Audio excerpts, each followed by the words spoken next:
What's up, everybody? Welcome back to another episode of the Soul Hoops podcast. My name is Jeffrey. I'm joined by Ryan and Mattias here today. We're going to be going back to our ranking lists today, going through some FIBA talk, not much NBA news. We'll be talking about random stuff and some other, just NBA media stuff. But before we get into that, Ryan, Mattias, how you guys doing today?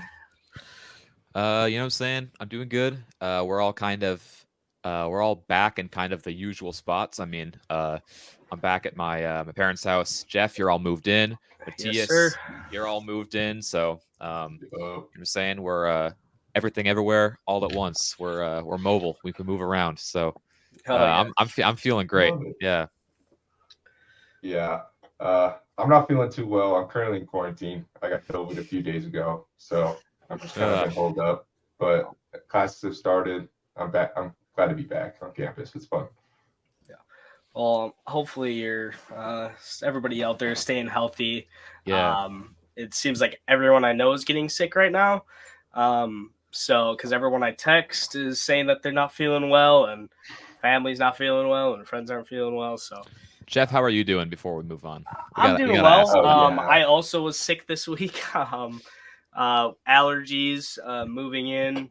Had to clean everything in my house because it's been sitting for 4 months. So lots of dust everywhere. So allergies have been kicking my ass, but I'm doing better, getting all the decongestants and all that good stuff. Taking my medicine every morning like the good boy I am. So great to hear. Yeah.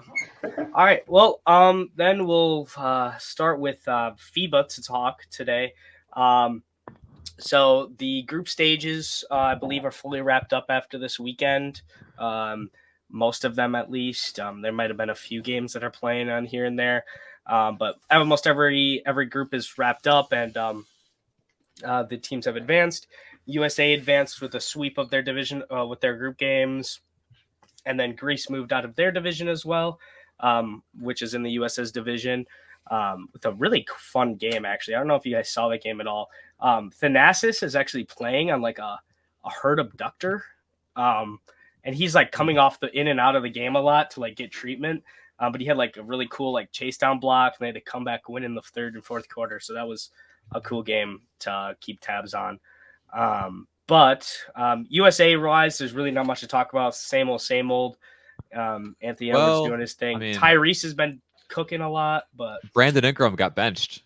That is true. Brandon Ingram did get benched, and they said it's solely because they think Josh Hart's going to provide more to the starting lineup as a versatile defender and a rebounder than Brandon Ingram's providing right now as a scorer, which is completely true because Brandon Ingram isn't being aggressive right now, and he personally said that he just doesn't know how to fit what he wants to do into the game flow, and he'd rather just take a step back if that's what's going to allow them to continue to win games. So, I think it's the mature thing to do, and you got to realize that the starting lineup especially has way too many scores on it, and someone was going to have to take the back seat. Yeah.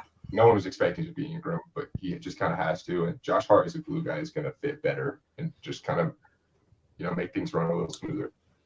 Yeah. Brandon Ingram, he's just better with the ball in his hands, right? And if you're in the starting lineup with Ant and Brunson, you're not going to get the ball a lot, right? Because those are the guys who are going to have the ball the most, who are going to be looked to score the most. Brandon Ingram fits in great with that second unit because it allows Brandon Ingram to be more a playmaker than he was in the starting unit. Even though the second unit with Austin Reeves and Tyrese Halliburton do have really good playmakers, their kind of playmaking is different than like an Ant or a Brunson because Halliburton and Reeves are the kind of players where they can just like pass the ball around fast, just throw it up ahead and run in transition. And I think that helps Brandon Ingram a lot more than the other players he was playing with in the starting lineup. Yeah, I tend to agree.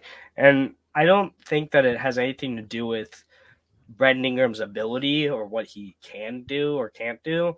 I think it's mostly just he doesn't – I just don't think he really fits with the other players that he's running in lineups with. And Steve Kerr kind of recognizes that, and I think the coaching staff recognizes that, and they're kind of just like, well, then let's look to do something else then if that's not working. And even though they've won pretty much, I'm pretty sure they haven't lost a game. But so it's like, if we're winning and we can experiment with other things, might as well. Also, fun fact about Josh Hart in FIBA, I believe he's like 4th in rebounding average in FIBA. And like the guys ahead of him are an average of like 7.5 inches taller than him. Yeah. Which is crazy. Josh Hart has been one of the best rebounding wings in the NBA for like years now. He's like pound for pound, probably one of the best rebounders in the NBA in general. Yeah, he's absolutely one of the 100%. best. Like ever since his last year in LA, really, he's been an amazing rebounder, I feel like. Yeah, that was a big thing when he was in LA too, because that was the year that that was like AD's like worst year, was the last year Josh Hart was on the team. Or one of AD's like worst. So that's those back-to-back years where it was just really rough. But because he was like out rebounding him most games, and people are like, "There's no reason AD should be doing that." So, but yeah. But in other FIBA news, France did not move on to the next round, which is very surprising. A lot of people thought that they could make a big run in the World Cup or even win the whole thing, and they lost first round. So they didn't make it out of group stage. So interesting. Super rough loss for France. I mean, they were really looking to medal here, and I thought they had a really good chance. If you asked me, I think we all think that USA is going to get gold, but I think France just had just as good a chance for silver as any of the other teams, including Canada. So France losing right away in the group stage 1 is really tough, especially to teams that don't have anywhere near the NBA talent that they do. Rudy Gobert did not look very good in either of the games. Evan Fournier just looked okay. Nicholas Batum did not look that good.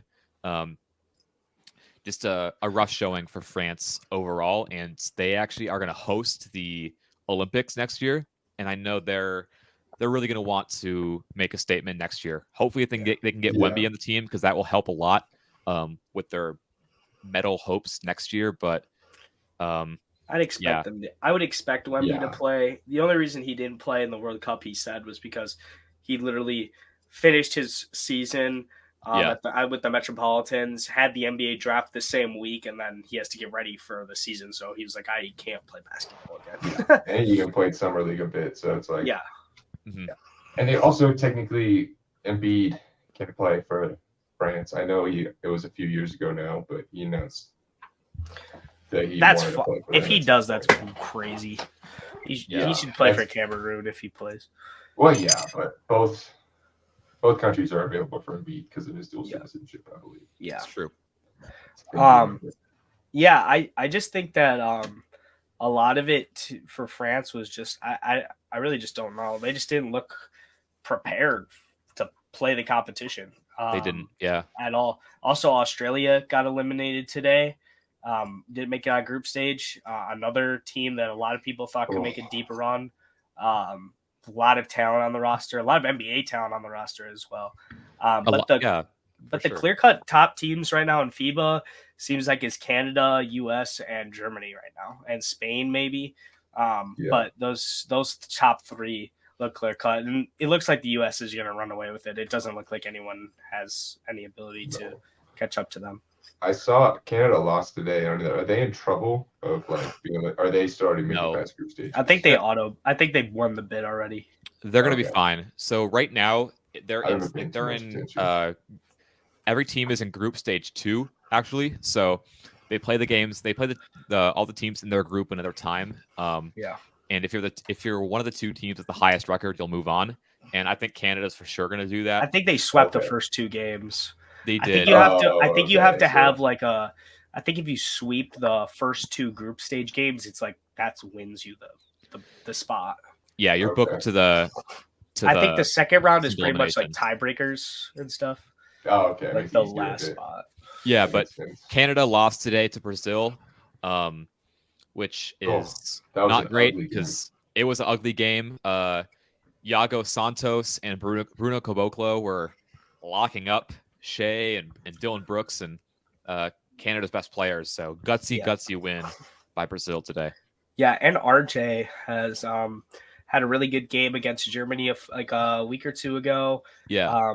And it seems like it's NBA RJ all over again. He's like very inconsistent now. It's like he had that really good game, then he had some regular games, and now he didn't play well. So the RJ Bear experience. But that's just RJ. Yeah, I saw someone tweet like, "Is this what it's like rooting for RJ Barrett?" And I said, "Yes, that's exactly why RJ Barrett isn't like an all-star right now." Yeah. So, yeah. But it's FIBA's been interesting. I think once you get to the single elimination games, the intensity will get ramped up even more, and you'll see some other guys shine, especially on Team USA. I'm curious to see about the teams that'll have more the non-group teams. That USA is going to have to play soon. I wonder if they're going to try to attack them in some different ways. Maybe some of the teams that they have to play. I think they'll have to. Big men. If teams have big men, I think Dominican trying to Republic. attack that small, but yep. Trying to attack that small ball lineup with Paolo. And Paolo, my goodness, defensively as a small ball 5 has looked crazy insane. He's been great. Yeah, he's been cleaning the glass. Yeah. He really has been. Yes, I've been really impressed with Paolo. Same. Yeah. I feel like he fits really well with the high pace, fast break movement. And honestly, Orlando needs to explore him at 5 this year after seeing what he did in FIBA. They'll have to. And they don't have a backup 5, so it could be fun stuff. It'd be like when Milwaukee experimented with it with Giannis like a couple of years ago, it was very productive. And Paolo has obviously way more shooting talent than Giannis has, so I think it could work very well. Running a small ball lineup with like bench pieces, because they have a lot of guards down in Orlando. Anthony Black's going to have to play. They have a lot of smaller wings too, so it should be interesting. I'm excited to watch the Magic this year. I really think Paolo's going to take that next step. Same. Like, I think he's going to be so good. Like, he just looks so comfortable in whatever action or scenario you tell him to do. He just looks so comfortable doing it. Yeah, Paolo looks great, and like I think his versatility is like so underrated because he can play so many different ways and so many different positions. Like not only do we all want to see him play some 5 for Orlando, but I want to see him for minutes at a time be like the pick and roll ball handler. And just see what happens. Just see what happens because there's. I agree. That would be so good for his development to get those reps in early on. Because in a few years from now, I think that he's going to be the kind of player where he can play any position on the court depending on the lineup. Yeah. Oh, 100%. I was just about to say, like, I'm asking Paul to play center, but also I want to see him at point guard. Like, he needs to be getting ball handling. I agree 100%. We got to see everything. Especially because, like, I don't know if he's ever going to be like a true like point guardy forward. He'll be like a point forward. Yeah. You need to, in order to be a good playmaker, you gotta be hands on in the NBA. And they can't just hide him. I agree. And if you have a forward who has playmaking upside, using him as a ball handler and pick and rolls with bigs and guards is one of the easiest ways to create mismatches. And very few teams do it very regular. Like the Bucks were one of the lowest teams using Giannis as a pick and roll ball handler, which makes no sense at all. Yeah, they usually would just give it to him and spread out. Yeah. It's using a big 6'10" ball handler. And Paolo will be even better at that because he can shoot the mid-range so well. Yeah. And he has elite. I don't want to say elite, but he's very good footwork in the mid-range. So it's like it's like pick and pops are going to be super easy because he can decoy it downhill and pivot at a faster speed than Giannis can. Yeah. He really can. I mean, have you guys seen him working out with KD this summer on those like turnaround mid-ranges? It's like, oh my God, that's like, we got to see more of that. And I hope that Jamal Mosley for Orlando messes around with some like Paulo Franz pick and roll, switch who's handling and who's screening. I just want to see it because that would be they're both that would be so good. And they're both smart enough to do that too. They can handle, 100%. They're big, they can set screens. And if you have Wendell in there at the same time as you could have him as a a roller or a popper, and he's so versatile as a shooter or a driver that's like, that's one of the most versatile pick and rolls trios you can have. Yeah. Magic are going to be a fun team next year. I can't wait. Yeah. I think they'll be. The one thing I want.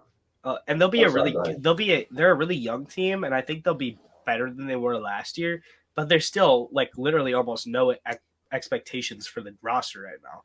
You can afford to just experiment with different things, see what different abilities you have and different options you have with different lineups and what every player on your roster can experiment and do.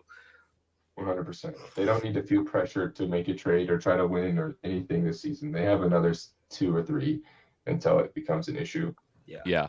Because like some of the young talent that's like, oh, what if their contract adds up? It's like, is it the best young talent? Is it backbreaking if they go? And I don't really think they have that. Yeah. But the one thing I do want to say is with Paolo, I want him to work more inside out this year. Where like he's so athletic and big and has good footwork. He needs to start in the paint and then a mid range and then warm up to his threes. And like I felt like a lot of times he would settle for pull ups a lot early on games, and then it would just kind of not ruin him, but he start out cold, and it's just like you're already struggling from 3 for the season. Yeah, you don't want to start checking.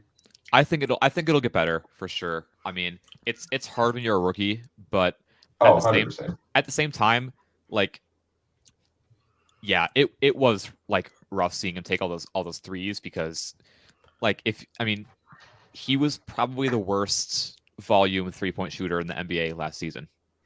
Just being completely honest, it's like him and Dylan Brooks, and like that's kind of who we're talking about there. So he had a really bad shooting stretch in January. Like really bad. It was really bad. I'm like a truck, dude. Yeah, it really did. Still was good though. That's what's so promising about him. Yeah. Oh yeah, even if his jumper isn't falling, he'll find a way to make things work. Yeah. If we're one more thing about FIBA that I do want to talk about is because Karl Towns is on the Dominican team, I've been watching a lot of their games and like watching highlights and keeping up with what's happening, and I think they are a potential dark horse team to medal and knock off a lot of the teams that kind of have more NBA talent, because Dominican they've looked super good. They were undefeated until today when they lost to Puerto Rico. Karl Towns has been like amazing in these games. He's been cooking pretty much every big they throw on him. Wings have been a little bit more trouble, but he's still been able to find his own. I think the different officiating style in FIBA has really helped out Towns a lot, because what hinders Towns so much in the regular season is that he gets called for offensive fouls all the time. Mm-hmm. And because those don't really exist in FIBA, he's kind of free to just do what he wants, and he's making teams pay inside for it. So, I think Dominican can be I think they can be a sneaky good team to potentially medal. Yeah, I'll take your word for it. I haven't watched much of their games at all, so. Yeah, I very much do not disagree too much. I've seen a lot of Cat highlights. I saw someone say probably one of the dumbest things ever, though, about Cat's highlights. He said, I wish Cat would shoot in the NBA. I was like, what Karl Anthony Towns have you been watching? People just don't watch basketball. I was like, they just don't watch. He's literally God. He literally had a season where he was shooting like 6 or 7 a game? 8. Yeah. 8 a game at like 40-something%. Like, what are you talking about, dude?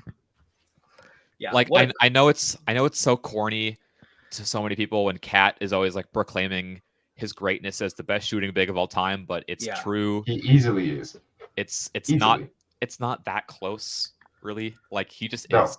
Sorry. Career 40% 3-point shooter. 30. No, he's the best. 5. He's the best shooting by it. Shouldn't even be like a controversial thing to say. No. But people don't like Cat because of his personality for whatever reason, so they just aren't gonna give. My favorite Cat personality trait is when he changes his voice when he gets on national TV. That's hilarious. No, it's funny. That's why I like it. It's funny. It's so he'll be funny. talking and he'll be like, "Yeah," but he'll like switch it at the end. I'll never forget. After Game 4 against the Grizzlies, he's talking all high, and then he switches his voice. He's like, "Go get him, Yeah. go get him, go get him." Oh my god, so What funny. a funny guy. Oh What a no, funny. but looking at his 3-point attempts, he's taken 8, 6.5, 5, and 6. Yeah.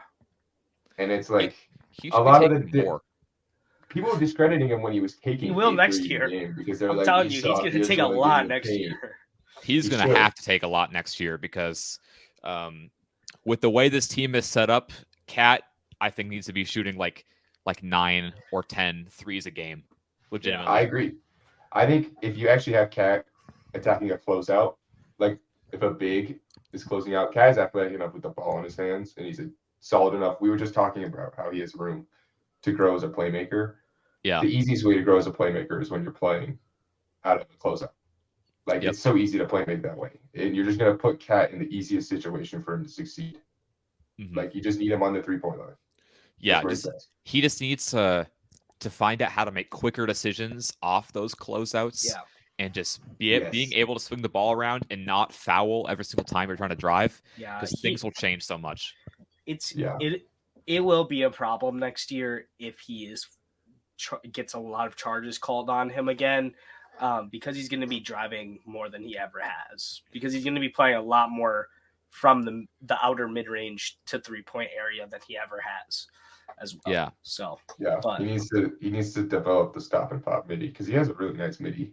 Yeah. He can shoot from all 3 levels. It's just like, what kind of basketball is Cat going to be wanting to play next season? And also, I think part of it is the coach, right? Like Chris Finch, the way he's kind of dealt with Towns the last few years is Finch likes when Towns is kind of like a mid-range playmaker who is either going to drive or find guys out of the mid-range. And I don't really love that version of Cat. I think Cat is best suited as like a top of the key pick and roll pop out screener. Mm-hmm. Like, I don't know why.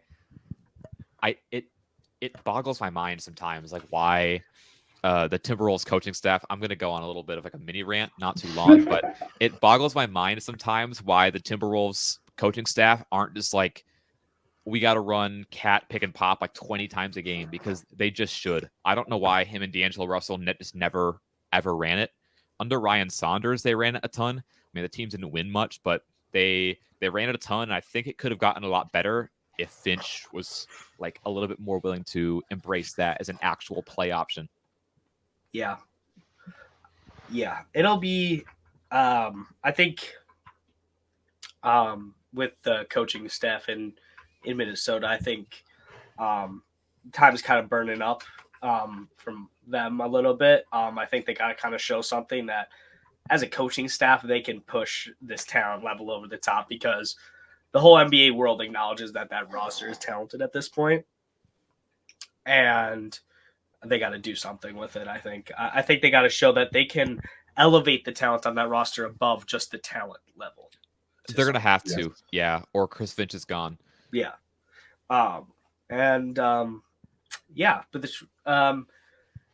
FIBA's been interesting. Looking forward to the elimination games. I'm going to try to catch the ones that I can catch. They're obviously they're playing at 3 a.m. sometimes, 4:30 in the morning. Yeah, so I'm not watching that. So sometimes I just catch the highlights afterwards or go through threads of reports. Game recaps, stuff like that. But other than that, so the other thing that I wanted to bring up is about a lot of NBA news right now is centered around, well, we have talked about in the last episode with Giannis leaving, and now today and yesterday there has been seamlessly endless articles from every publication posted about why Anthony Edwards needs to leave Minnesota, because he needs to be on a bigger stage. And I just want to know why every single time a small market star comes up, before they're even anything really special, because everyone thinks that Anthony Edwards is special in a way that's, he has the potential to be a superstar. He has the potential to be an MVP. He has the potential to be a top 5 player. That's all it is right now. He's very good. He's an all-star player right now. But he has the potential to be that level of player.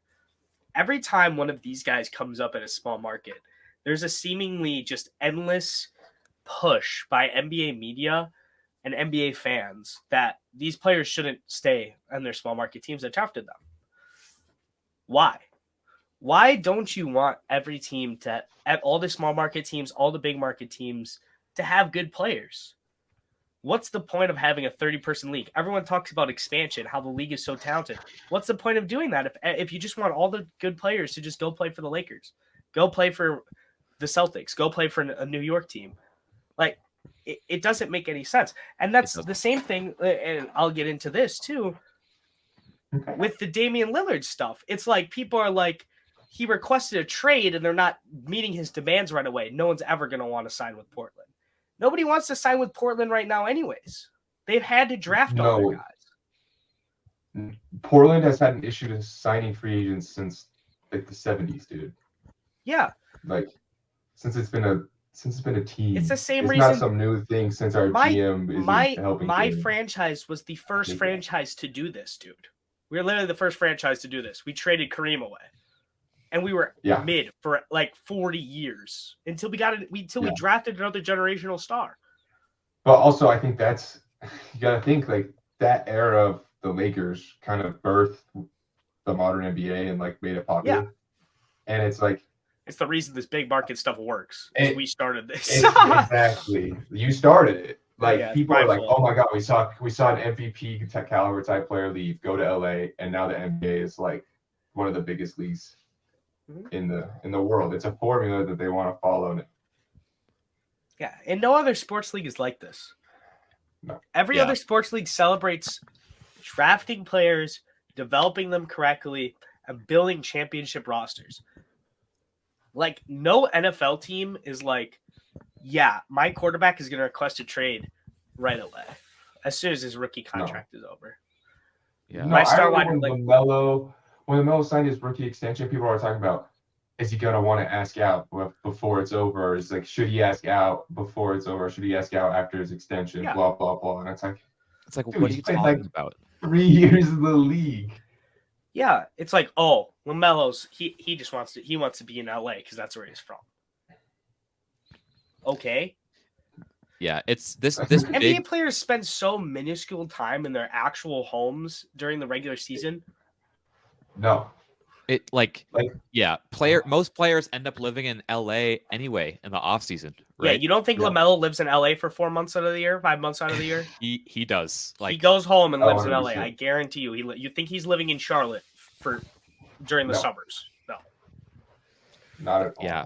I'm just so exhausted by all this big market talk because it's just so dumb. And you're right. Like, the NBA is the only sport where this happens, right? Where media members and fans alike are actively it's like they want, like, why do you want this to happen? Why do you want every young star to leave the market that drafted them to go play for LA or Miami or New York? And what's the point of rebuilding then? Why am I trading away my star for again then? Should I just trade away my star for 5 first-round picks, draft another star, have him for 4 years, and then trade him away again and just endlessly do this? If the media, if fans have, if big market fans, in big media and fans, big market media and fans had it their way, the Lakers, Celtics, and Knicks would have a combined 70 or 80 NBA championships. There would be no other team with a fucking championship. It's so stupid. No. And we are at the peak. We are at the peak golden age. We are entering a golden age in level playing field in the NBA right now. Yeah. There is probably 10 teams you could tell me that if they got enough breaks during the regular season, I could see them winning a championship. And that was not the case at all, like 3 years ago. Literally within the last 10 years until like 2019, there was 2 or 3 teams that you thought were winning the championship. The Rockets, from between 2015 and 2019, the teams you thought were winning the championship were the Warriors or the Cavs, and then it was the Warriors, the Cavs, or the Rockets, or OKC for like a year or 2. But even and even like slightly before that, it was like Heat and Spurs, right? Yeah, it's like, Yeah. oh, the Heat and Spurs are going to And run then through the Celtics, East and Lakers. West. Yeah. And Spurs. Celtics Lakers before that, right? Yeah. Yeah. It's just it's so dumb. And especially when people talk about like if Anthony Edwards wants to become the face of the league, he needs to go to a bigger market so his name can get out there. LeBron was the face of the league playing in Cleveland for like 15 years. Matter. It doesn't matter. KD was one of the faces of the league playing in Oklahoma City, dude. Yeah. Dude, Anthony Edwards' name is everywhere, and he's in Minnesota. Why? Like, Giannis plays in Milwaukee, Wisconsin. Giannis plays in Milwaukee, Wisconsin right now. Anthony Edwards is also getting his flowers. People are acting like he's going unseen, and it's like he's everywhere in the media. Yeah, he's magically gonna get more everywhere in the media. Giannis doesn't even live in the United States for every single month, except for for most of the offseason, and he's one of the faces of the league. I think a dude living in Minnesota, because we live in the modern age, dude. He can make a media appearance by propping up his phone on a tripod, dude. Oh, 100%. Like, it's not. It's one of the most frustrating things, honestly. Yeah, the league is entering a spot where, like you said, they're entering a golden age of competitiveness, and also I think they're gonna. We've already started a revolution, like of basketball that's coming through with the bigs. We're getting this new era of skilled bigs, and I think it's like basketball is more popular and just when bigs are playing. It kind of reminds me of boxing in a way, where when heavyweights are at their best, it's popular, and it's like people are gonna want to see the skilled big men, and I'm worried the NBA is gonna fuck it up a little bit. The marketing has been quite shit. And to be honest, if the NBA wants to be a global sport, which it is right now, basketball is a global sport right now. Oh, it's probably the second most global sport behind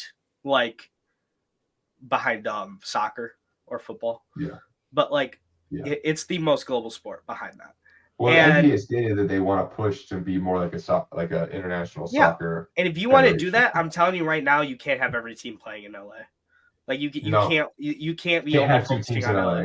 Because why? If we have a conference or a developmental, like if we have a league, for example, in Europe, why does a dude in France or a dude in the middle of nowhere in Poland who catches on to the team that's based out of Poland, for example, why does he care? Why should he want his guy to go to LA at the next level? Why do they care? Yeah. No.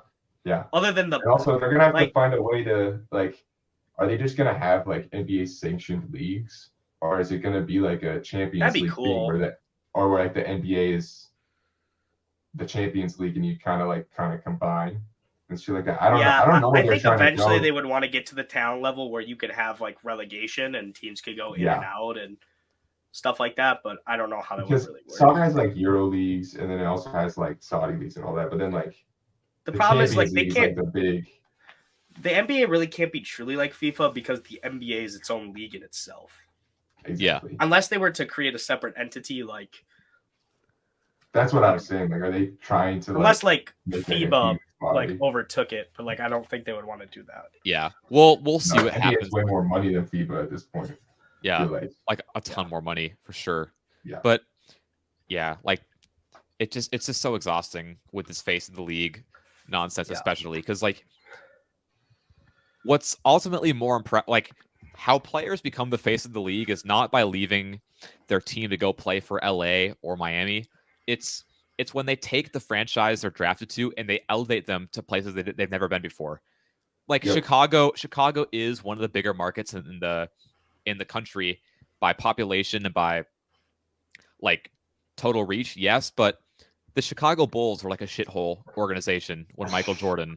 Well, they are now. They always were. They still kind of are now, right? Still are. But back then, in 1984, the Chicago Bulls then are like the Timberwolves now, right? That's how down bad the Bulls were. Michael Jordan put that franchise on the map. He became the face of the league by himself because he elevated that franchise up.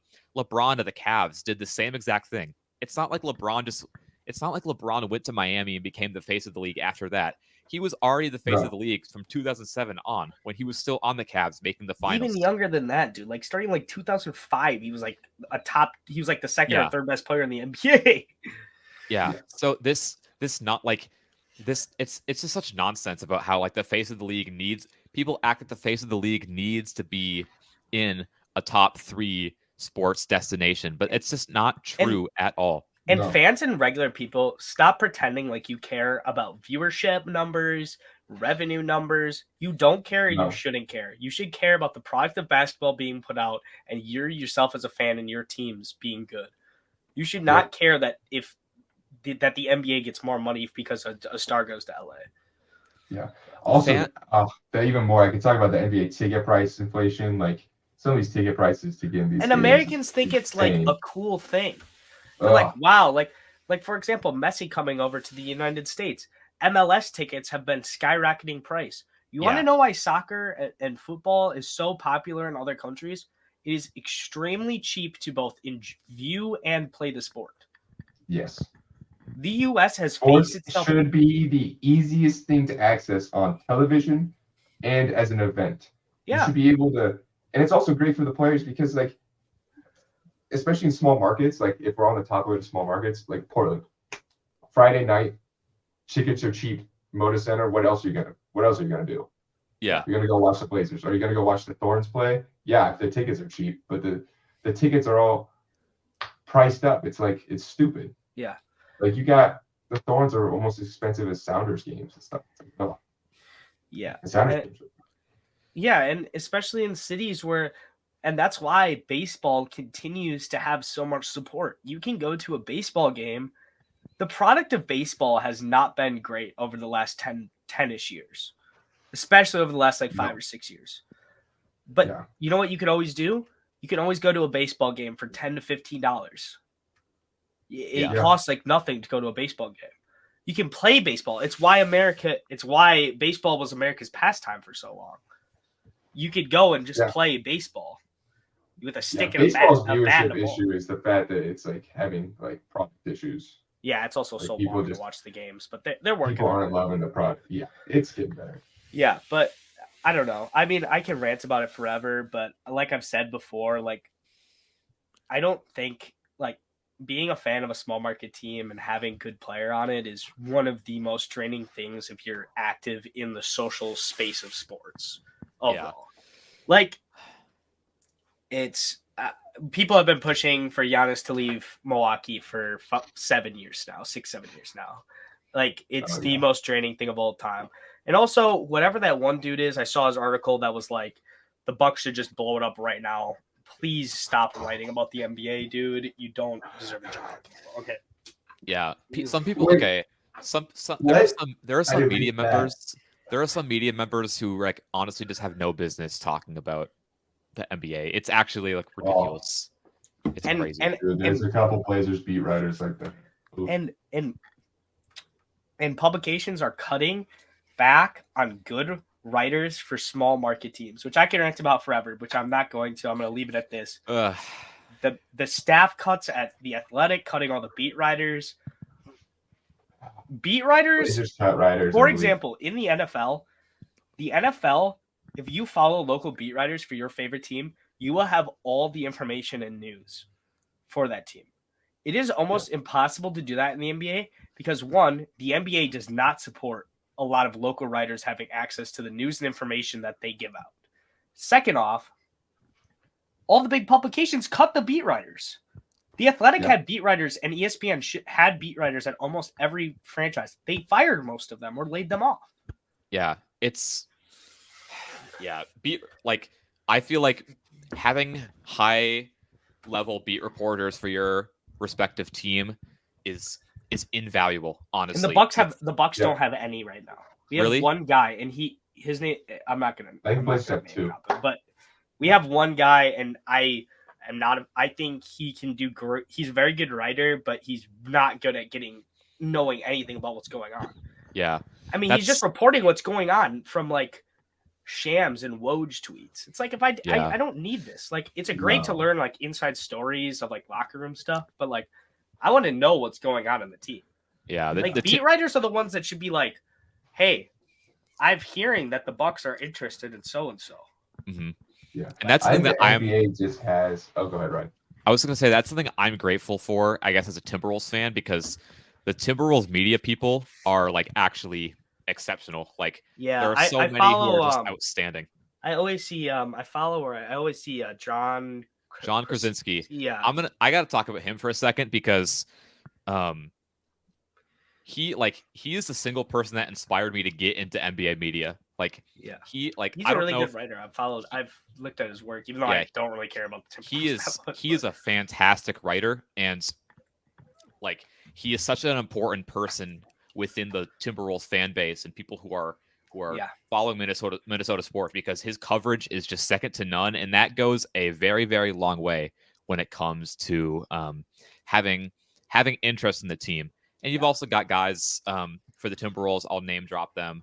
The Dane Moore NBA podcast, Jack Borman, all those guys are just phenomenal. And it's sad to hear that a lot of other teams don't have that same kind of local media scene, because it goes a long way. And also the reason that a lot of these teams don't have that is because, like, the bigger media conglomerates like The Athletic, who have taken a turn for the worse, ESPN, they've been laying off a lot of their guys, the local beat reporters that have made their sites so special in years past. And it's just different.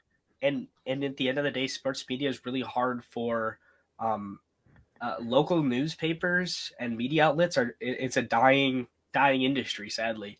I mean, lots of local reporting, news stations and stuff are unable to support themselves. I mean, unless you're in a really small town where you're kind of just like catching news here and there about events, but big city newspapers are getting overtaken by big news conglomerates, and there's really nothing they can do. But yeah, and I think that the issue with the NBA, though, I'll say one thing is they're investing in these debate shows. Like, even like their halftime shows at this point is kind of like, I love TNT, but I think it's better for the sport if you invest in your writers and your actual knowledgeable, like, film, teach, educate, break down the sport. Yes. Videos. You know what I mean? I'm going to tell you this. I'm jealous of the NFL because I feel like every time I look on ESPN, there's just a random dude in his office breaking down some NFL film. NFL, like, why doesn't the NBA have that? NFL media members is highly full of journalists that have moved their ways up. For example, one of the senior writers at CBS, Pete Prisco, he was a Jacksonville beat writer who got moved up through CBS over the years, and now he's one of the senior writers. So he knows how to report, and he knows what questions to ask when he goes on these big media tours. In the NFL as well, all of those talk shows, a lot of them are filled with former good NFL players. Yeah. Good NFL players. Former NBA players right now are on any of the mainstream news shows? It's JJ Redick, and that's it. He's not even on them all the time. He's like he appears on First Take. But okay. But Kirk appears, yeah. Yeah. But he's the only one. I mean, he's more focused on his podcast anyways. Yeah, the NBA media stuff, like the national stuff, is so weird, because I genuinely do think that the ratings would just be better if you had people who actually knew the sport, because people would watch. Like nobody actually likes the talking heads who are just yelling at each other. Like, there are so few like ESPN guys who are actually well versed in the game of basketball. Like the Zach Lowe, the JJ Redick, those guys are so rare nowadays, and they're laying off the ones who do know the sport, like Stan Van Gundy laid off. Stephen A. Smith re-signed for a ton. I didn't love Stan Van Gundy. I liked them too. Yeah. It's just dumb. But it's so dumb. I could go forever on the NBA media, but I also would like to see this to stricten up rumor rules and regulations, like draft especially. Yeah. NFL, you can't release picks at all, and I'm sorry, but the draft should be an event where everyone at the draft should be hyped, and they should be there the 8 seconds before you see it on live television or whatever. You know what I mean? But when everyone gets it on their phone, 2 minutes before, it's like, what's the point of actually showing up to that thing? You just we lose get the we value get of it the. weeks ahead of time too. For like the NBA draft, we knew the top 4 like a month ahead of time. Oh, I hate it. I hate it. Yeah. Ugh. All right. Well, I'm going to say one last thing about that. One thing that I do want to comment on, gambling companies absolutely should not be allowed to sponsor news organizations and talk shows.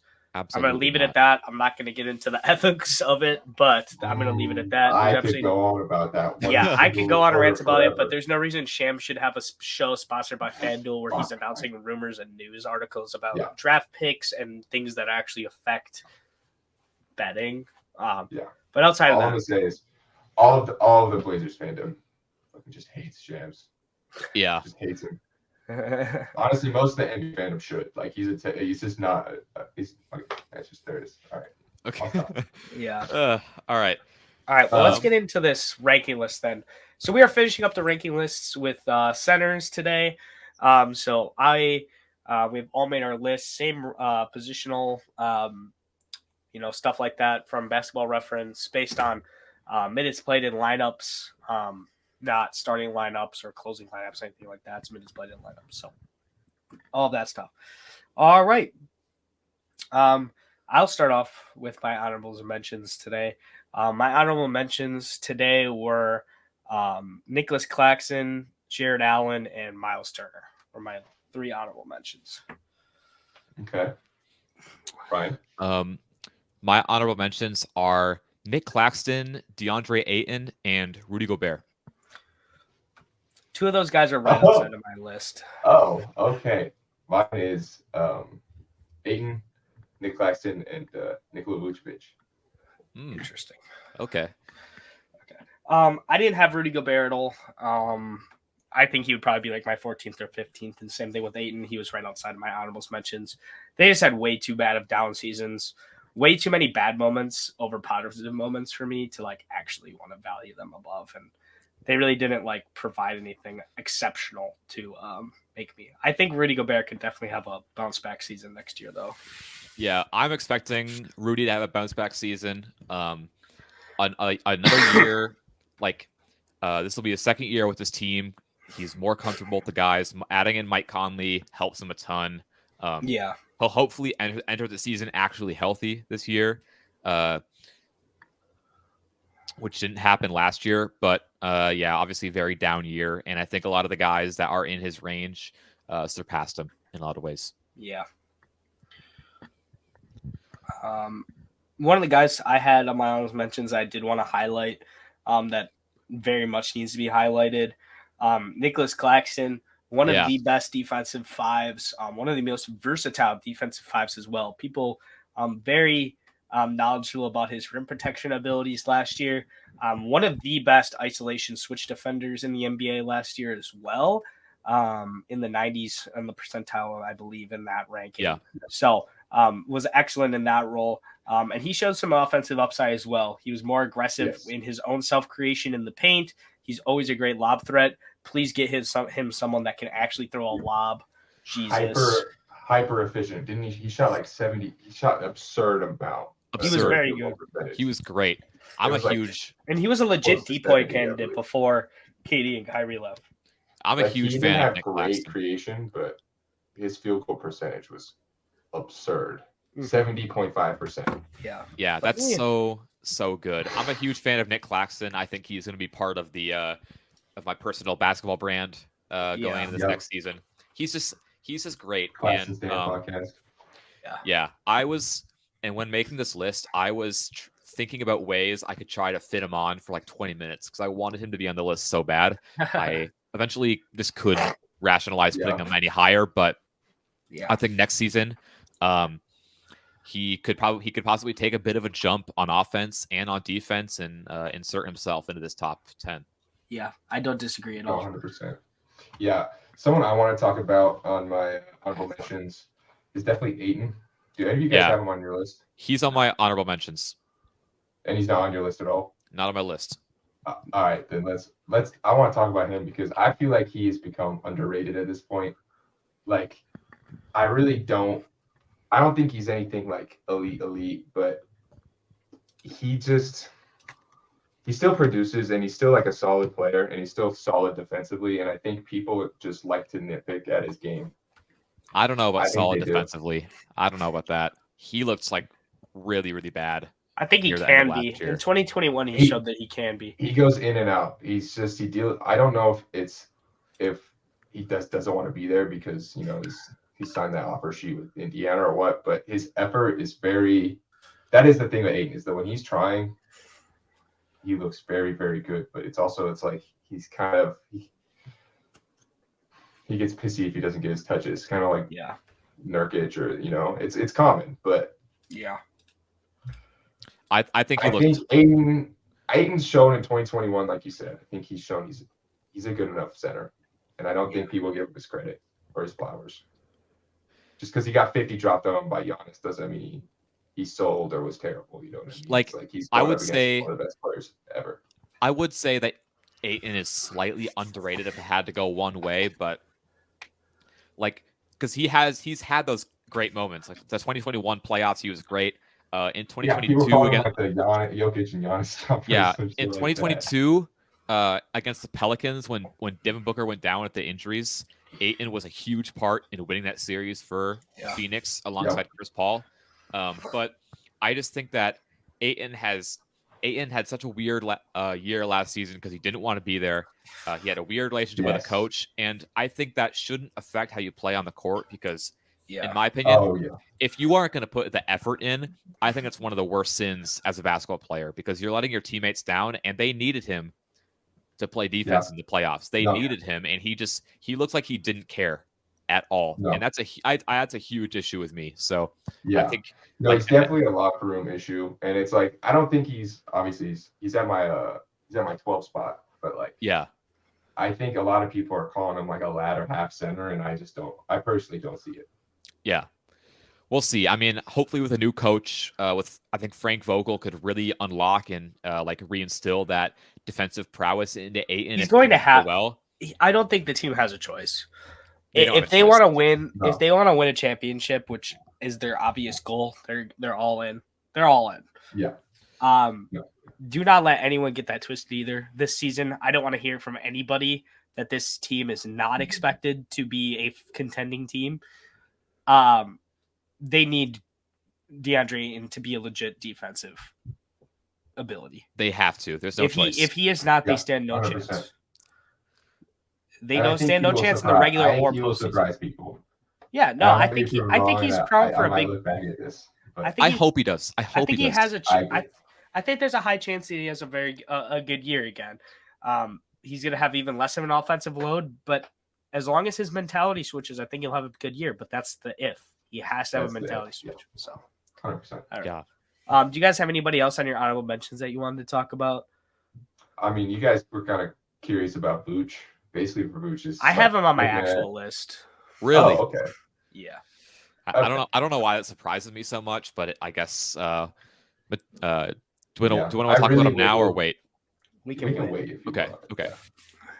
I also had Jared Allen and Miles Turner. I think everyone kind of knows where those guys are at. I don't think they're really elite at anything.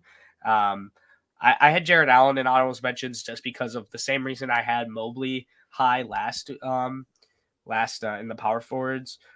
Anchored a very good defensive unit with not a lot of defensive talent around him outside of Mobley. But offensively, not really much there. And as well, the playoffs left a really bad taste in my mouth, even worse than Mobley did. It was even worse. No, yeah, you have that BR. All right. That BR now. Yeah. All right. Well, then we can get into our actual list. Then, Ryan, you want to start off with your number 10? Yeah. So my number 10 is going to be Jared Allen. Okay. My 10 is Rudy Gobert. My 10 is Walker Kessler. Whoa. Oh, I was wondering how high people would be on him. I was wondering if he'd make any of your guys' lists. Oh, I think that's a little early. That's top 10 already is kind of nuts. I looked at the list. There's a reason I had him at 10. I had him at 10 because I think already he was like a top 3 to 5-ish in that range because we know who the two best rim defectors in the league were last year. And both of them are on this list ahead of him, obviously. But I think the defensive prowess that he showed was very, very impressive for me. Obviously, the offensive game is very, very raw. He's very developmental in that aspect. But he was 99 percentile in rim defense at negative 13.2% value. So, like, that's how much he's expected to deter them. And block percentage was 100th percentile. Yeah. So that's he was like the premier rim protector this season. And overall, even though he struggled as a versatile defender, he was still 97th percentile in the entire league in defensive value overall. It doesn't hinder him. Yeah, so it was just a very, very impressive rim deterrent season. And for him to do stuff like that at that age, it's the same reason I had Mobley high, and I think I just needed to stay strong with my with my reasonings there. No, that's fair. My thing is sample size. It's one season. Also. Yeah. It's possible that I also missed someone completely on the list. So. 100%. Yeah, but that happens. I mean, I missed OG. Yeah. But that's kind of the reason I had Gobert, but honestly, like reverse. Like Gobert had a down year in his rim protection, but I'm giving Gobert the benefit of the doubt. I think he's gonna have a bounce back year with Minnesota, and like hopefully they'll be healthy and he'll figure it out. Yeah, but, I agree. That like Gobert's kind of similar thing as Walker Kessler is rim protectors that like at super high value, but offensively it's not great. But I do think Walker has way more potential on the offensive side than Rudy as a stretch, as a shot creator. His shot shows a little bit more upside than Rudy. Than Rudy, I don't know about that. You see the way Rudy. Oh, I see those videos. He's been draining those. One thing I do want to highlight. One thing I do want to highlight about Walker Kessler again. As a rookie, he was 91st percentile overall in offensive rebounding quality. These are all the stats I've pulled, but which is essentially just like how effective you are at creating offensive rebounds for your team, like as a whole. And offensive rebounding is very hard at the NBA level because there's so many talented athletic people around you, and creating offensive rebounds is very, very valuable to the team overall, especially for a team that had so many great play finishers on it, like Laurie and Jordan Clarkson. Those guys are guys that can effectively create, and getting second opportunities to score is very important when you don't have a superstar on that team. So I think that was just super valuable to the team overall. Yeah, 100%. I mean, I thought about including Kessler on the list, but ultimately, I think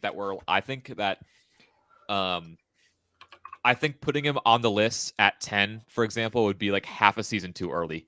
I think there's got to be more sample size. I've got to see some more offensively. If we just like even just more volume offensively is just all I really need to see to put him higher. But like I think Nick Claxton has an argument. Like he's shown us a bigger sample size of being this elite guy, and like I think he's a little. They're both similar offensively in terms of production. They score differently, but they're not creators. Yeah, I wouldn't be bad either way. I think they were my 10 and my 11. So pretty much the same thing. Yeah. You guys want to talk about either of your 10s? I don't know if we talked about them. I talked about Gobert for a little bit. Who did you have? I had Jarrett Allen, but I think we touched on him like a little bit with Mobley last episode, and you kind of talked about him. But I think Jarrett Allen had a better season than Gobert last year, and was part of a higher level defense than Claxton was. I don't really have that much like hard argument in favor of Allen at 10. This is kind of where I had him. That's where he ended up. Really good rebounder and a strong defender. Doesn't offer you much outside of that, really. No. So, but a lot of the time you say that there's a when these guys at the end of the list are kind of guys that have regressed. Jared Allen has regressed because he was, but I think he's honestly a prime candidate to continue doing so. I really don't think there's much room for him to grow his game much more, No, sadly. especially at Cleveland with Evan Mobley, who's like, they're trying to give him the keys. Yeah. You know what I mean? Both defensively and offensively. Like, even though they want him to grow. Yeah, for sure. Jared Allen's going to take the back seat. Yeah, we can get into number 9 then. This is where I had Vucevic at number 9. Oh, okay. This is where I have Miles Turner. I also have Miles Turner here at 9. Okay. Well, you guys can talk about Miles Turner then. I'll talk about Vooch after. The thing with me with Miles Turner is he fits perfectly next to Tyrese Halliburton. Yeah. And he had one of his best scoring and efficient years of his career. And it's weird to say, but I actually have faith in him continuing that because the Carlisle Halliburton offense really just Buddy Hield and Miles Turner had the easiest year of their life offensively, I think. Definitely. Yeah. It's like, I think that's just like, I don't see that changing. Yeah. With Miles Turner for me that's awesome. That's kind of why I put him like a lot higher than I usually would, like in years past, is because the offense really took a notch up, and that's no coincidence that Halliburton has a full season with the team and Miles Turner's offensive numbers goes up. His efficiency went up from the field goal, from 3-pointer. 37% on 4 attempts per game from 3 as a center is pretty impressive, and it's a hard shot to guard. I have to give him a lot of credit there. As a free throw shooter, was decent off like 5 attempts per game, which isn't nothing at all for a big guy. 5 free throw attempts per game. 2.3 block shots. He's always going to be a good defender. The scoring was up this year. I do want to see him become a better rebounder, but that just might not be him. Like, I just don't think it's his. No, no, he's not. He's not an aggressive rebounder, and like I think that's kind of what the two things with Miles Turner throughout his career that's holding him back was he was kind of like a prototype stretch big, but he never reached league average from 3 or anything like that. Yeah, and then also like, oh my god, I just blanked. What are we? Miles Turner. What were we just saying? No, but like we were saying, rebounding. Thank you. Yeah. He's never been an elite rebounder. No. And it's like that's kind of the next step. It's like in order to be an elite big, you have to be great around the rim. Yeah, and it's not like Indiana really has any other options like at the 4 as like a big rebounding guy. Like we thought Jalen Smith might be that, but he had a pretty disappointing season. So maybe Obi Toppin, but he also hasn't shown a lot as far as rebounding goes. So that'll be something that Indiana has to figure out. Yeah.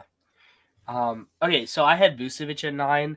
One of the main reasons is that although Vucevic had what many would consider a season similar to his last few, he averaged literally the same amount of points per game, but he was much more efficient. He shot almost the same amount of shots overall. He shot 1 less normal field goal, same amount of threes pretty much. Shot higher from 3, shot higher field goal percentage, 5% higher field goal percentage, shot 52% from the field, and 35% from 3 this year. And he also was the big man in a top 5 defense, which is very impressive from a guy that's not a rim protector. He created a lot of value in contesting shots at the rim and creating difficult shots, which is something that he's been very poor at before because he isn't very athletic. So he's always had problems shot blocking, but he was very good at deterring shots at the rim this season. He was better in passing lanes and moving around the court, which was also aided by having a guy like Alex Caruso be very switchable as well. But I just think that the value that he brought offensively as a stretch and as a post scorer, a very versatile scorer from the 5 position, and also the higher defensive upside that he showed this year while maintaining a similar level of offensive production, but with higher efficiency, really made me think like he really deserves to be, at the end on this list somewhere. I just think the guys ahead of him had better years. Yeah. It was really hard for me to leave Vooch off this list, but it was like, like you said, he's not a great rim protector, and throughout his career, he hasn't been. So I viewed this year kind of like Walker Kessler. Obviously, it's Kessler's first year, but this year I viewed more as an outlier. Yeah. And I think more consistent defenders I put ahead of him. Yeah. Where And I have more faith in them going he forward. did really good not hacking a lot this year. He was very low foul rate, which really provided a big boost for that team because it was a team that was struggling with injuries and depth issues a lot of the year, especially as the big man. There, Andre Drummond was coming in otherwise, and Drummond is the exact opposite of that. He's going to jump at everything. Yeah. So, and he was. This is going to be hilarious. He was first percentile in defensive versatility, but he was still, and he's not a great shot blocker, but he still was good on defense, which I think was it's just very impressive. Yeah, with Vucevic, like he didn't end up making my list or my honorable mentions, and like I feel like I might have overlooked him a little bit. Like I probably could have considered him a bit more for this list, but I guess to me, when looking at centers, unless you have like a singular extraordinary skill in other parts of the game, I think being a high level rim protector is super important, just in my opinion, as being a center, right? So even though he had one of his best defensive seasons in the league, period, I still don't think that's enough to put him over a Nick Claxton or a Gobert, 100%. Who ended up being my honorable mentions. And the offense, underrated, efficient year for Vucevic this year. I really do want to see him in a different situation than Chicago, because I feel like there are some teams out there that Vucevic could really shine on if he was maybe featured in a different way or on a team that just fit him more, because this Bulls team is doing absolutely nothing right now. Yeah.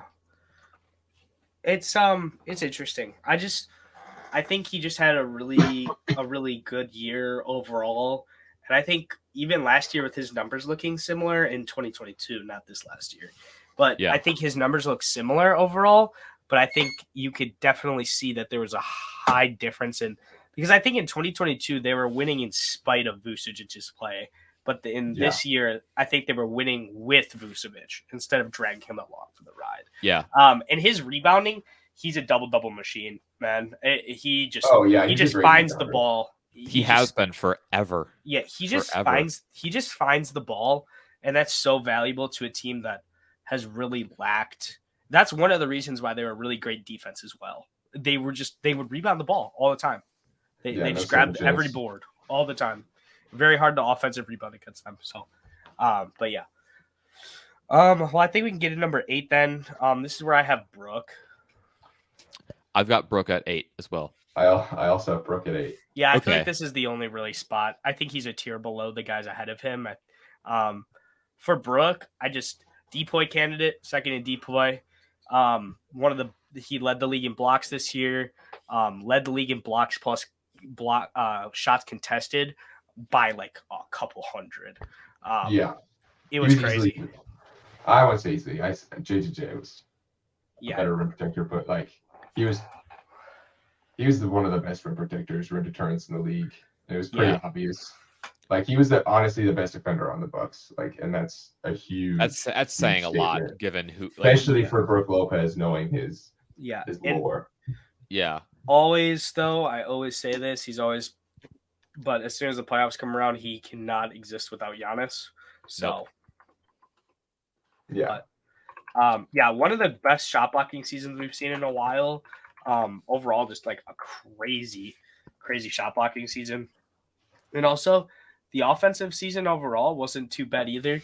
The highest points per game he's averaged in the last few years at 15. Yep. And also the highest in minutes he's offered in a lot of the time. And his shots really haven't gone up that much. No, and his boosted efficiency, 53%. 53% from the field and 37% from 3.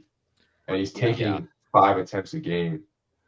And it's like, looking at these stats, prior to that, he was around 46 to 50 for field goal percentage. You know what I mean? 100th percentile in defensive plus minus. Yeah, it's crazy. Brook Lopez has aged. Crazy. Brook Lopez has aged like a fine wine. Yeah, it's kind of insane. Oh yeah, Like I the way love his career. The trajectory of his career is fascinating. From his days with the Nets to getting like developing a 3-point shot slowly over time to then just becoming an amazing defender one season. It's remarkable what Brook Lopez has been able to do in the later stages of his own career. Yeah, I agree. And I think if there's some guys, if he can repeat something close to this season, and there's some guys that don't qualify for awards next year, might be able to get a D point next year if he's So I'm looking forward to that. Yeah, Brook just had a good season. I don't know, not much to say. He's also played 78 games. Only missed 2 games during the actual season. I would actually say he missed. He rested. The Bucks rested all their starters the last 2 games of the year. So, but yeah. So it should be. He had just a great season. This is honestly like somehow his best season of his career, even though he had all-star years scoring wise. But I would say this is the most impactful he's been on an actual NBA team. I agree. I agree as well. Yeah. So then number 7, I had Kristaps here. I've got Kristaps. I have Sabonis. Oh, wow. Okay. Wow. Okay. Yeah, it seems like an outlier. He's up on my list, so we can wait to talk about I'm going to say one thing. Okay. As a center, like, I don't know, like we talked about the defensive and the rim protecting value. Yeah. And it's like, I think a lot of this is just him being listed at center. Positional value, I think he's more valuable at the 4. If that makes sense. Yeah, I can't disagree. I don't know, dude. But the Kings were one of the worst rim deterrents and rim protecting teams in the league last year. But he was also the engine to the best offense in the NBA, right? That's fair. Like, yeah, the defense is a problem, and I just kind of like harped on Vucevic for not being a great rim protector, but I think that Sabonis' like extraordinary skills on the offensive side, I think trump a lot of his defensive deficiencies. Like him as a playmaker and being able to power that high speed, that high volume Kings offense, like not by himself, obviously, but he was like the main cog in the machine that made that thing go. He's like if Draymond, if you take Draymond's defense and just like put it all into scoring, that's kind of what Sabonis was for the Kings last year. Yeah. Sabonis is a great player, but it just came to like, as a center, he doesn't provide the things that we were just talking about. So I'm using players. I totally get that. Yeah, I'm using all my stats. The stats I get, I'm using Crafted NBA. It's a free website where they use their own metrics a lot of the time. It's a really great website. I don't know if you guys have ever used it. I have not. But it's similar to Basketball Index, but it's a lot simpler. There's a lot less on there because it's free. But overall, like they kind of list similar players. They give each aspect, a rating of offense. Similar ranked offensive players to him overall. The top 10 is Jokic, Giannis, Pascal, Zion, AD, Jimmy Butler, Austin Reeves, which I don't know how he's ranked that high. KD and Kristaps and Luka. I'm guessing Austin Reeves is just because he's so efficient. Yeah. But like those are some crazy names to be ranked that closely to in regards to offensive 100%. creation. And like his ability to create for others from the elbow and from post-up positions and run those dribble handoffs, the Kings would not have been where they were without that. And I think they were significantly better when he was on the court, efficiency-wise, and than when he was off. Yeah. Because when he was off, it was a lot more self-creation, and it definitely hindered. It got some of those guys back into bad habits.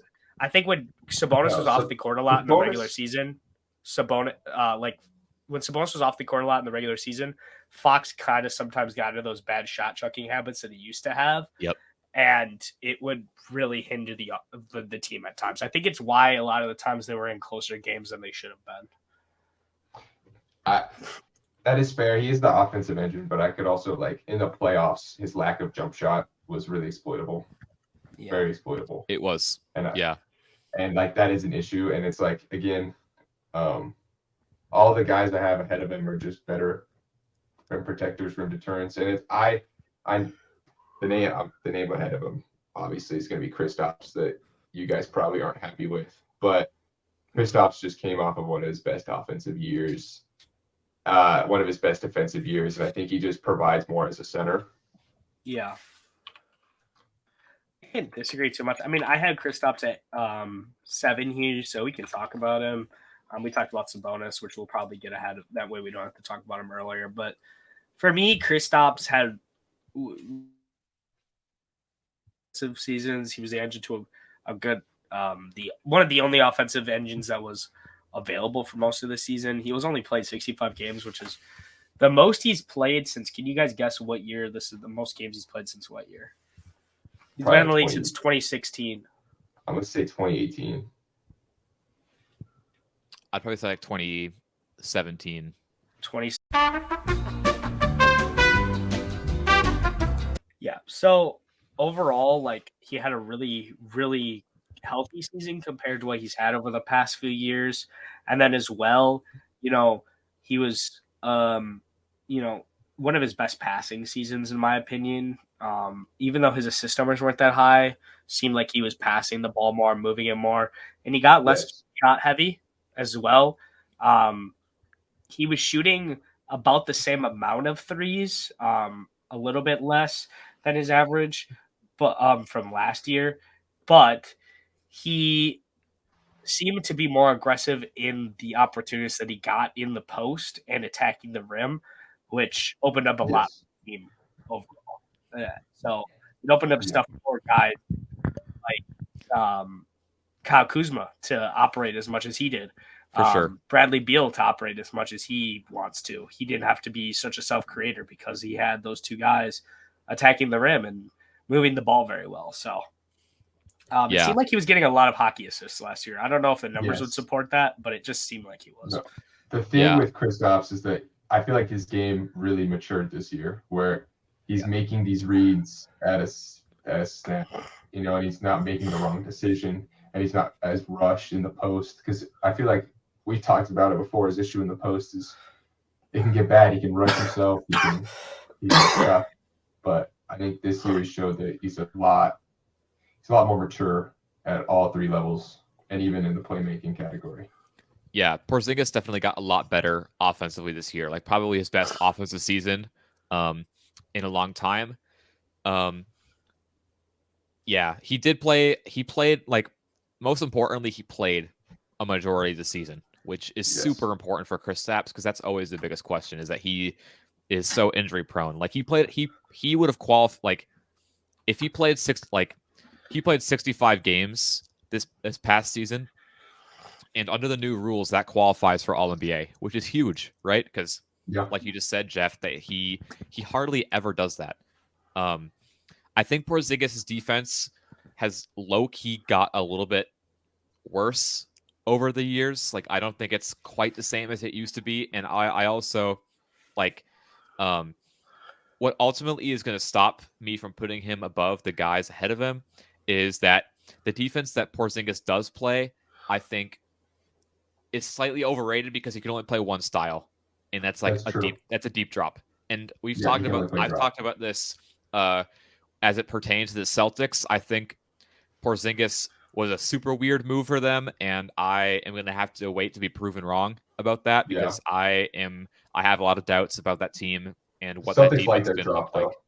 They do like their drop, but they also like this, like the switch heavy stuff. Like Marcus Smart was able to switch onto everybody, and that's just not an option at all for them moving forward. So I think Porzingis is slightly overrated defensively, but offensively had a great season. A great 3-point shooter, much better in the post, like you guys kind of said, and showed some growth as a playmaker.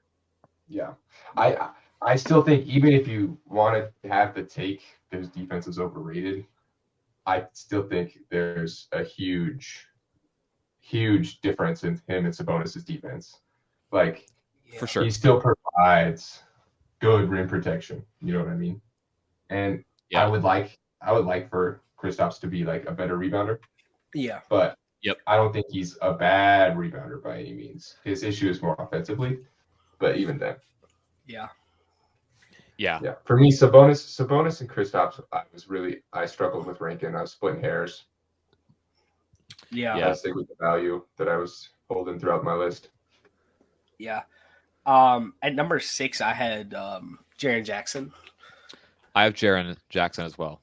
So for me, I had him there because for all the reasons that we've said, we've talked about Jaren a lot, I feel like, so far, but on the podcast. But for all the same reasons, crazy shot blocker, really versatile defender. He can play pretty much any defensive scheme you want him to play. He can play switch. He can play deep drop. He can hedge. He can do whatever you want him to do. And that really opened up things for the Grizzlies defense, for their other guys like Dylan Brooks, who was also an All-NBA defender last year, to be able to play more aggressively on the perimeter. And also cover up the mistakes for the guys who aren't strong defenders in their rotation, like when Luke Kennard came over, all that kind of stuff. Like, that really opened up, and obviously won the DPOY, led the league in blocks per game. He missed about 2 months. I think he probably would have been really close to Brook in total blocks if he would have played the whole year, because he averaged almost a whole block more than Brook was averaging. So yeah, but just a really great season. I'm really high on him, as I've said, and you can go check out this video in our hot takes that we did, me and Ryan did. I said that I really think that he could take an offensive jump next year into being almost a borderline or all NBA level guy. So I agree. I'm super high on Jaren.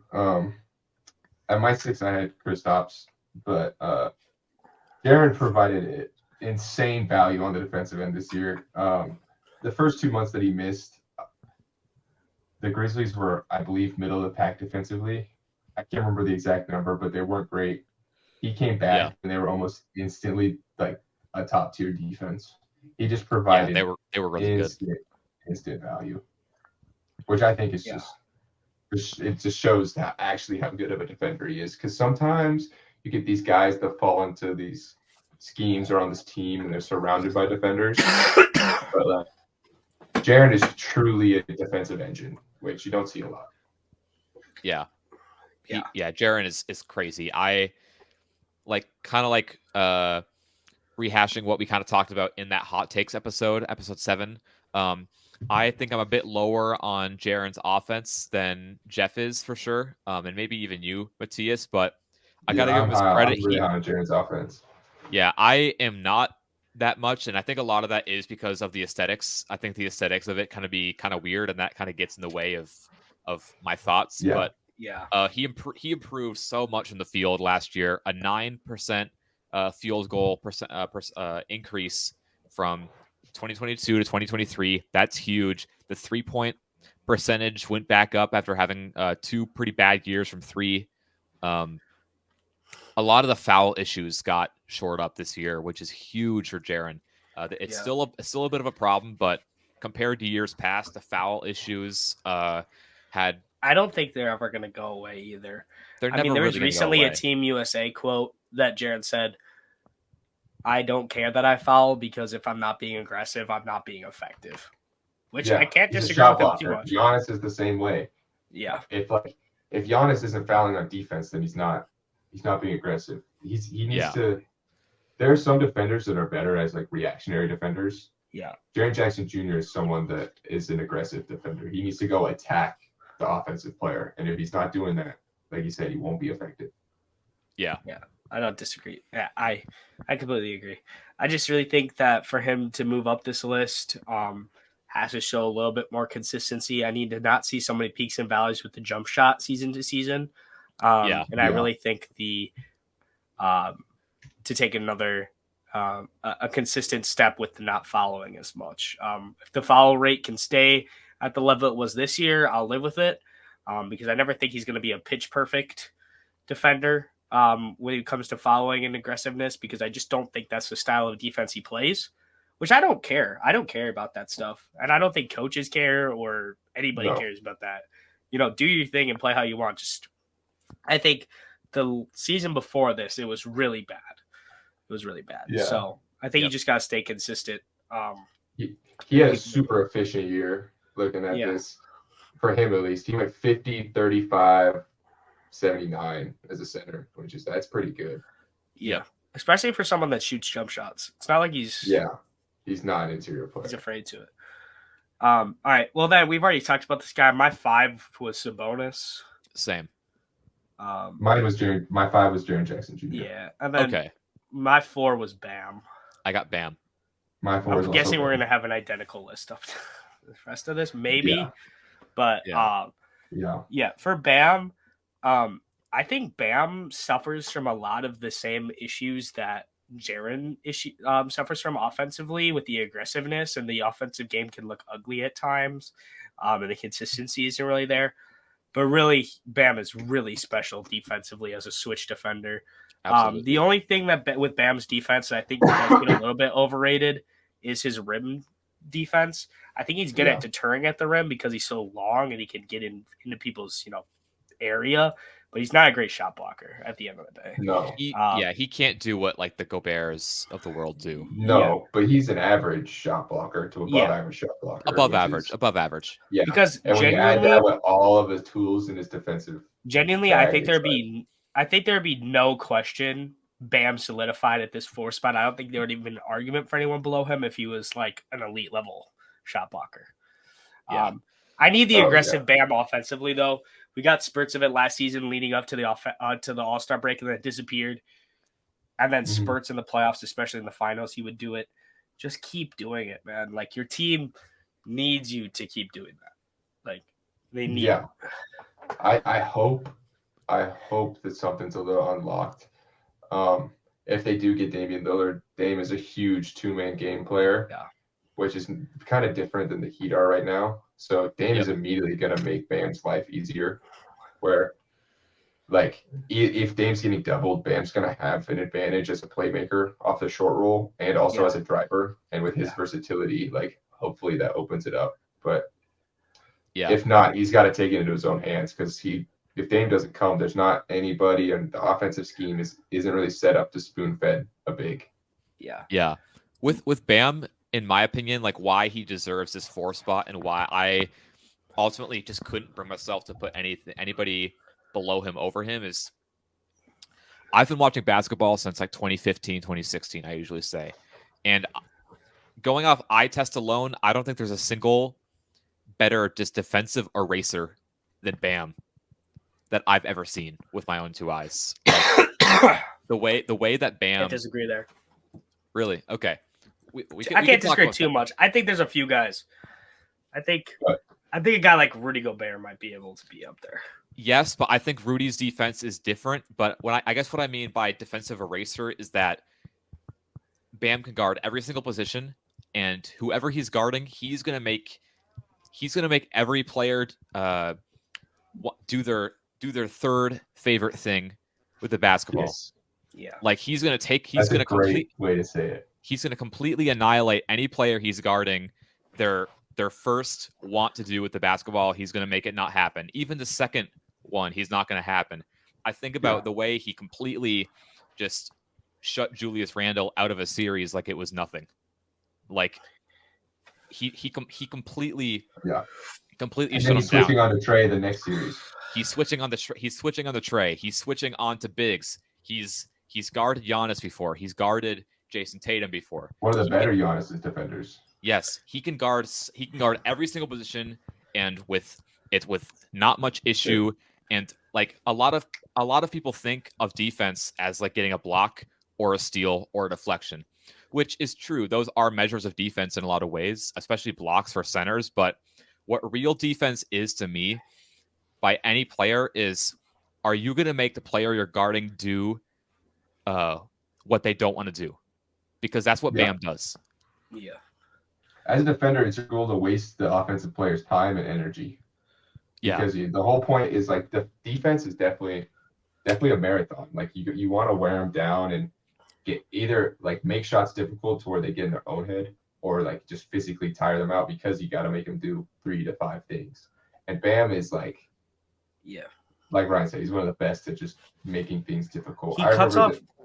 He cuts off combinations and counters really well. Yes, really, really well. I bet a lot of that is just like, dude, the film. He's just a really high IQ player, and I think you see that with his defense. And I think that's an issue why his offense isn't unlocked. Is that we all know he's a high IQ player and that he can see the things on the court. He's just not using it. Yeah, I agree. I tend to agree. Then at number 3, then I have AD. I've got AD. I have AD as well. Someone proclaimed as the best defensive player in the league. I tend to disagree. I really don't think that. I think he's probably I think he has argument for the best rim defender in the league or post defender in the league right now. But I don't think he's the best defender in the league just because we're in such a versatile switch heavy league right now. I don't think AD has the chops to switch like some other guys like a Bam or like a Giannis. But overall, AD, 100%. Really great season. Moving to the 5 full time this year, being able to rebound like he did this year, defend like he did this year, really anchored what was the best defense in the league post trade deadline, which is really the benchmark for when the Lakers season really started. Yeah, they had roster half. Yeah. AD also had a great playoff run. Like AD in the playoffs, he was exceptional. He vacuumed. He was a vacuum on Jaren Jackson Jr. but on both sides of the court. Yeah, AD defensively was as locked in as I've ever seen him. A locked in AD is a top 5 is a top 5 level player in the league. Yeah. So, but unfortunately for him, the 2 guys ahead of him are like next level. So at 2, I have Embiid. Yeah, I've got Embiid. And then, I mean, Embiid MVP year. I've actually got Naz Reid as my number 1. Number 1, I actually have Nurkic. Yeah, I have Yusuf. Put out the graphic now. Number 1 overall ranked center on Soul Hoops is Yusuf Nurkic. For number 2 at Embiid, one of the most talented big men scorers we've ever seen. Truly. Yes. People don't like the foul baiting, but you're going to foul him every play because he's going to make you foul him or he's going to get a bucket on you. Yeah, he's going to get what he wants. Embiid would just rather get a bucket, shoot free throws than get a bucket because it's easier, which I don't blame him too much. But I think it does lead to some issues in the playoffs because I think he gets too reliant on that as the season goes on. And so I think builds really bad habits. Yeah, builds bad habits throughout the year, but that's who Embiid is. It's the woes that go with him. Embiid is just, he's so good. Like offensively, the way he's kind of shifted his game almost from being like heavily reliant on the low post ups to kind of being like kind of moving his game up to the higher post and operating out of there. Like it's completely changed his career in the sense that he is just unguardable and there is zero answer for him. There used to be a bit of an answer, but now there's just not. Like he's going to score. He can score 35 or 40 on any single night he wants to. And there's really not much you can do about it. If you want to watch the absolute peak of Embiid, go watch his game against the Utah Jazz last year. Oh my God. That game was crazy. Is one of the craziest games I've ever watched on both sides of the court. Was that when he had like 50 or 60 or something like that? Yeah, he had like 50, 59. He was on quadruple double watch that game. Yeah, let me look up the stat line. But it was one of the craziest. Embiid is just, he produces like offensively like no other center we've really seen since Shaq. 59 points. 59 points, 11 rebounds, 8 assists, 7 blocks. Jesus. That's just it's disgusting. Like that's so good. Yeah, it was a crazy game. And also in the playoffs, you know what? Embiid does struggle offensively, but defensively in the playoffs, Embiid is as good as anyone in the playoffs. He takes it to His- another level. His jumper was not falling in the playoffs, but 2-point percentage he's still shooting like 49% from 2. It wasn't bad. It was just his jumper wasn't there. Yeah. Yep. And I don't know. And I think that's actually something I want to talk about with Embiid. I think he's actively underrated defensively. Yeah. Same. And I think it was one of those things where it was a thing to try to discredit him in a way. People are just trying to find holes in his game, and I don't think it is that defensively. He's not some elite defender, but he's really, really good, and I don't think he gets his credit. I think he actually can be an elite defender when he's really locked in. Oh, he can, but I'm saying like as a whole, not consistently enough is he an elite defender because of the offensive load that he takes on a lot of the time, but Yeah. he's gassed. because there's very few players in the league that could be an elite defender and an elite offensive player every night. And like Giannis Especially is like that the size. only one. Giannis is like the only one in the league right now. Yeah. So it's kind of it's almost an Yeah, and even then, So- Giannis had a pretty big down year defensively this year. yeah. That was because he had to take on more of an offensive load. Yep. So yeah. And then number 1, Jokic. Jokic. Yeah. Don't really need to say most about it. Shout out Jokic, won the championship. Oh, But you dude, know what? I Crazy got some things. I think Jokic might be the best playmaker of all time. I was about to say that. I think he's number 1. I'll say that right now. I missed Interesting. the hot taste thing. Yeah, Jokic is the best playmaker of all time. I'll sit on it. I don't care. Interesting. I'll sit on that too. I like that He take. makes- I'm on he board. makes high-level reads against every schematic defense. It doesn't matter. Zone, man, like a little like switching, heavy switch, heavy press, anything. He'll take apart. He'll take apart anything, and he does it in a half a second. I think at worst he's like the 3rd. I don't see how you put anybody else other than Magic over him. I'm trying to think. Personally. I'm trying to think of a guy. And even then, I think Magic's. I'm a big person that thinks that like people talk about the game changing Yeah. for defense and offense, but they don't talk about it for playmakers. I think the only person there was I'd put him huge at 2. playmaking revolution. Since the defenses were allowed to change, I think there's been a huge playmaking revolution, and I think Jokic is the pinnacle of that. Nah, give me John Stockton over him. Oh my god. What about LeBron? He's up there. He's up there, but I don't think he's as talented of a passer as Jokic is. Yeah, I can agree. They do play make in very different ways, but I think the reads Jokic makes, in the offense Jokic is in and runs is a lot more advanced than a majority of LeBron run offenses. And a lot of that is because LeBron makes it so easy. Why do you have to run an advanced offense? Just he either gets to the rim or he kicks out to an open shooter. That's the best way to run it. It's not necessarily his fault, but that's just what we've seen from him. Yeah, I think for when you're talking all time, I'm like very big. Like I need to see it for a really long time. So I think I'd have him at 2 or 3. Yeah. Right now, I think I would have have Magic because I think Magic really revolutionized the way an offense can be run. I can Yeah. agree with that. But I also do think defenses have changed so much that like I feel like playmaking is the only category of basketball that we don't talk about changing.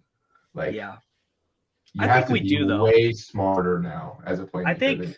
I think we Yeah, definitely yeah, have yeah. talked about playmaking changing because I think the last 20-ish years, you know, if you're talking decade by decade, 80s, 90s, and 2000s, and even most of the 2010s up until like 2016-ish, I think it was mostly playmaking was very set up, pick and roll heavy, breakdown. I think now it's very fluid, cutting wise, Yes. from playing different areas of the court. It's more read and react versus set plays. Yeah.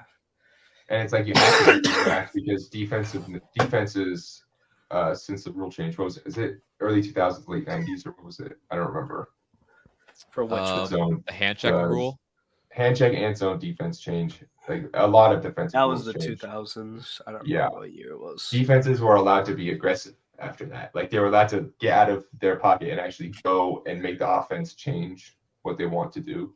Yeah. And I think that's a huge thing is that now you have to be react because defensive force the hand versus back then it's like other than fast break, which obviously Magic was elite at, I don't think you could compete with the reads that even like LeBron and Jokic are making.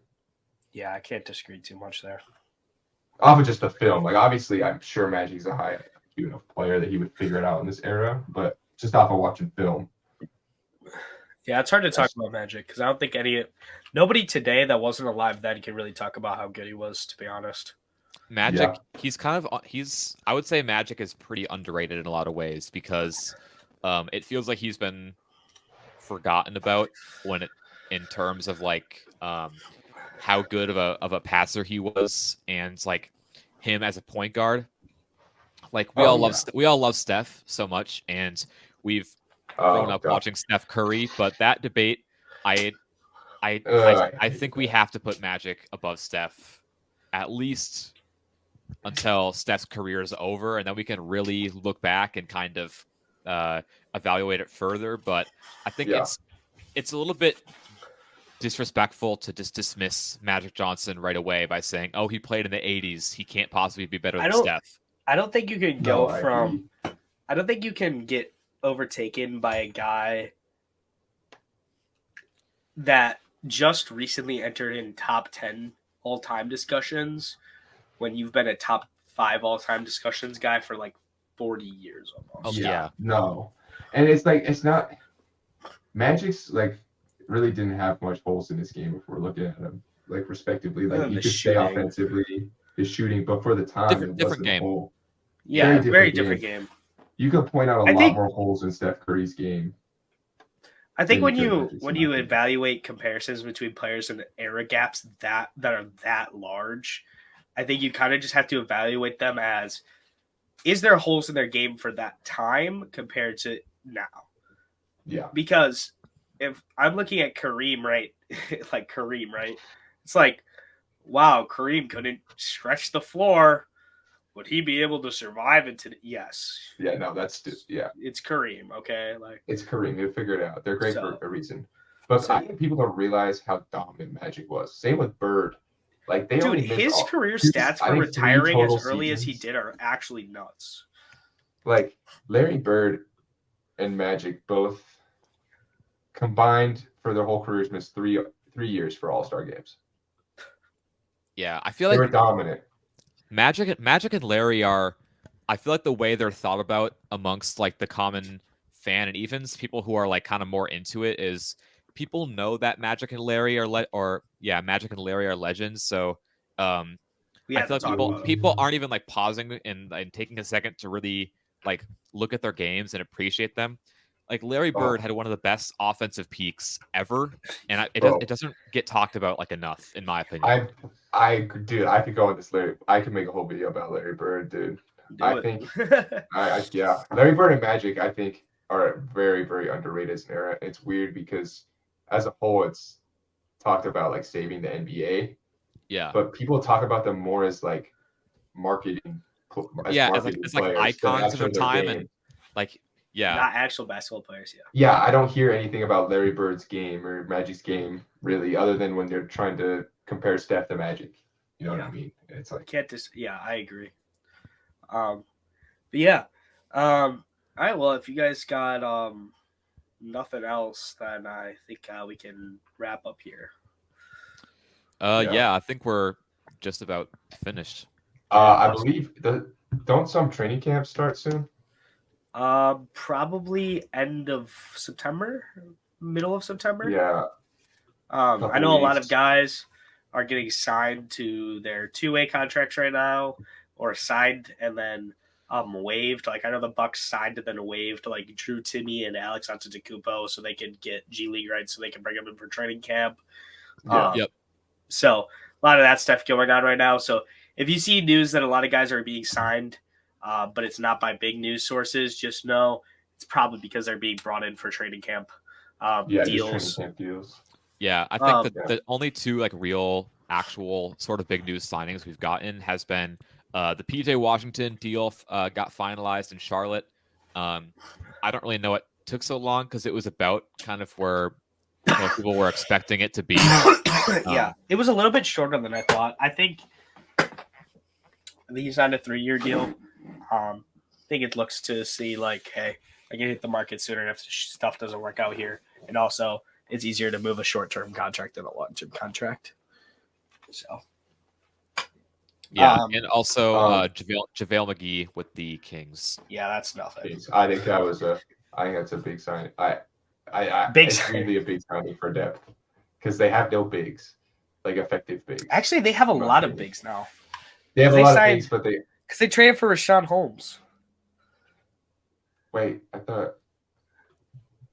No, JaVale to the Kings. Rashawn Holmes is gone. Oh, they traded. Never mind. Yeah. Yep. So I'm trying to think of their bigs. They don't have any effective bigs. Never mind. I think I'm tripping.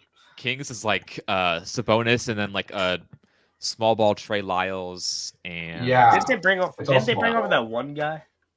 That like European guy. I think he's like a 4. Yeah, I don't think he's a 5. Yeah. The training camp first date teams are allowed to start training camp is September 27th. Yeah. So okay. About 3 weeks. Couple weeks. Yeah.